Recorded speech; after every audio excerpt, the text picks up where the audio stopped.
The moment Marcus Chen looked into the billionaire's eyes and declined her $1 million offer, the entire restaurant fell silent. Not because anyone else had heard, the private dining room ensured that, but because Victoria Sterling, a woman accustomed to buying whatever she desired, had never been told no with such quiet conviction. What he asked for instead would change both their lives forever, though neither could have predicted it in that crystalline moment when pride met humility, and wealth confronted something far more valuable. Marcus had been wiping down tables at Sterling Hotel's exclusive rooftop restaurant for 3 months when Victoria first noticed him. Not his face, initially, but his hands, careful, methodical, treating each wine glass like it held something precious. She watched him work through 5 courses of her business dinner, observed how he smiled genuinely at the elderly couple in the corner, how he patiently explained the menu to a confused tourist, how he slipped an extra bread roll to a young boy who'd finished his too quickly. "Who is that waiter?" she'd asked her assistant the next morning. "Marcus Chen, ma'am. Single father. Lost his wife 2 years ago to cancer. Raising a 7-year-old daughter alone while working 3 jobs. Exemplary employee record." Victoria had built her empire on reading people, on identifying value where others saw ordinary. And Marcus Chen was anything but ordinary. She began dining there weekly, always requesting his section. She learned about his daughter Emma through fragments of overheard conversations, how she loved painting, how she'd asked Santa for art supplies instead of toys, how Marcus was saving for a better school district but the medical bills from his wife's treatment still cast long shadows over their budget. 6 months into this observation, Victoria made her decision. She wasn't a woman who dabbled in half measures or subtle approaches. She invited Marcus to a private dinner under the pretense of discussing a catering opportunity for a corporate event. Marcus arrived in his only suit, the one he'd worn to Sarah's funeral, now slightly tight across the shoulders from the physical labor of his multiple jobs. Victoria sat across from him, diamonds catching the candlelight, her presence commanding the space like she commanded boardrooms and markets. "Mr. Chen, I'm going to be direct with you," she began, sliding a leather portfolio across the table. "I'm offering you $1 million for a single night of your time." Marcus's hand froze halfway to the portfolio. His mind raced through possibilities, each more uncomfortable than the last. He'd heard stories about wealthy people with unusual proclivities, about desperation making men compromise themselves. He thought of Emma, asleep at his neighbor's apartment, her new school shoes still 2 months away in his careful budget calculations.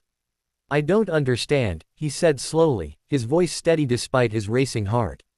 "One night. Dinner, conversation, your company. $1 million wired to your account tomorrow morning." Victoria's expression remained unreadable, a mask she'd perfected through decades of negotiations. Marcus looked at the portfolio, then at her, then at his rough, work-worn hands. He thought about Emma's college fund that didn't exist, about the leaky ceiling in their apartment, about finally being able to breathe without the weight of financial panic crushing his chest. Then he thought about Sarah, about the promise he'd made to her in those final days. "Teach Emma that people aren't transactions," she'd whispered. "Teach her that dignity isn't for sale."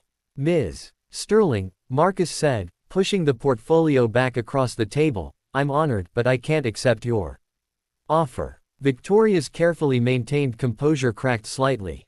"You're refusing $1 million. "I am." He took a breath, gathering courage for what came next. "But I would like to ask you for something else, if you're willing to hear me out." This was unprecedented. Victoria leaned back, genuinely intrigued for the first time in years.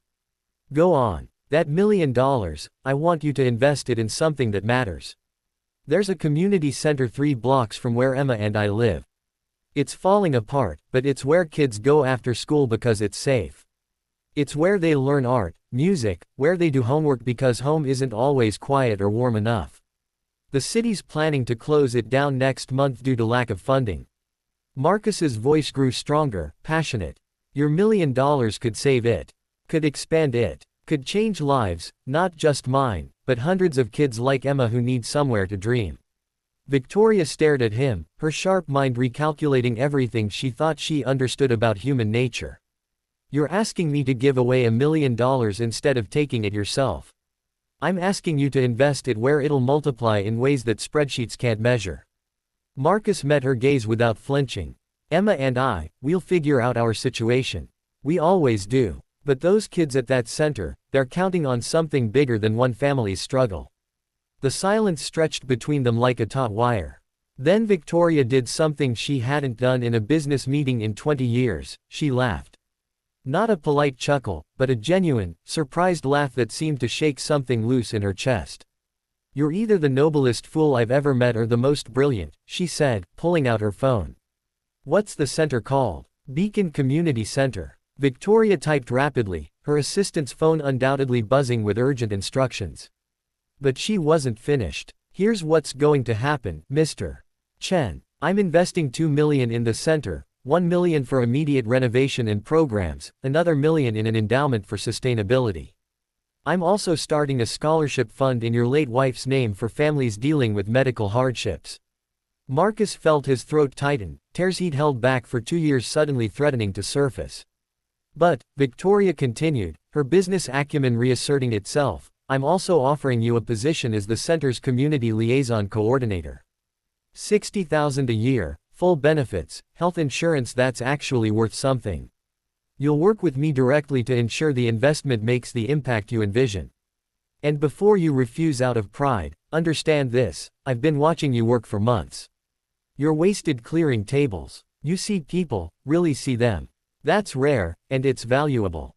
Marcus couldn't speak. He thought of telling Emma, of watching her face light up when he explained that mommy's memory would help other families, that they'd have insurance, that he could be home for dinner. Why? He finally managed. Why would you do this? Victoria was quiet for a long moment, her gaze drifting to the window overlooking the glittering city. 20 years ago, I was so busy building an empire that I missed my daughter's childhood. She's a stranger to me now, living in Paris, taking my money but not my calls. I thought success meant accumulation.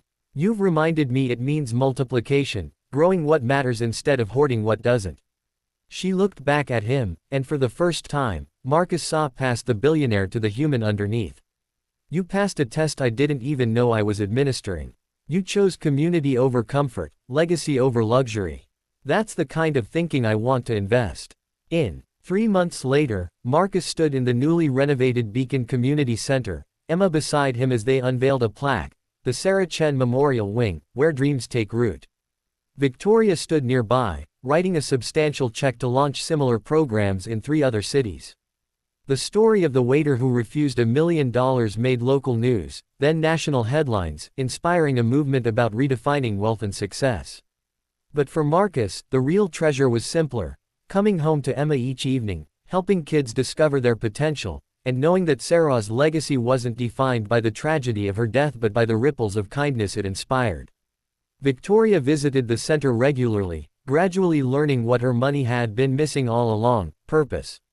She and Marcus developed an unlikely friendship, 2 people from opposite worlds united by a shared understanding that true wealth isn't measured in what you can afford to buy, but in what you're willing to give away.